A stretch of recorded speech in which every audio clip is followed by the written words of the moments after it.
నమస్కారం, welcome to వంటింటికి దారేది. ఇప్పుడు మనం తెలుసుకోబోతున్న రెసిపీ ఎంతో టేస్టీగా ఉండే వంకాయ కర్రీ.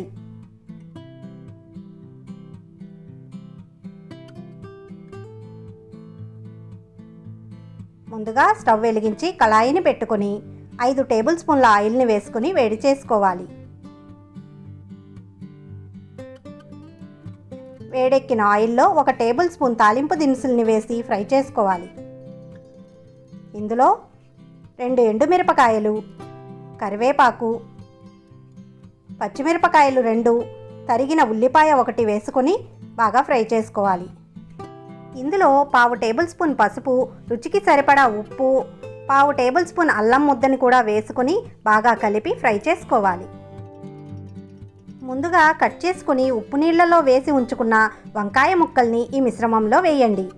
వీటిని ఒకసారి బాగా కలుపుకొని వంకాయ ముక్కలు బాగా మెత్తగా అయ్యే వరకు మగ్గించుకోండి. ఇందులో 1.5 టేబుల్ స్పూన్ కారం, 1/2 టేబుల్ స్పూన్ ధనియాల పొడి, 1 టేబుల్ స్పూన్ కొబ్బరి పొడిని కూడా వేసి బాగా కలుపుకోండి.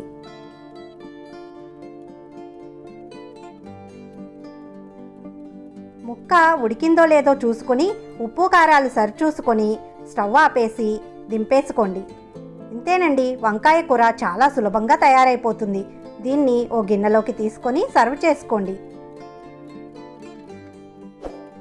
ఈ వంకాయ కూర వేడివేడి అన్నంతోనైనా లేదా చపాతీలతోనైనా చాలా టేస్టీగా ఉంటుంది. మీరు కూడా తయారు చేసుకొని చూడండి.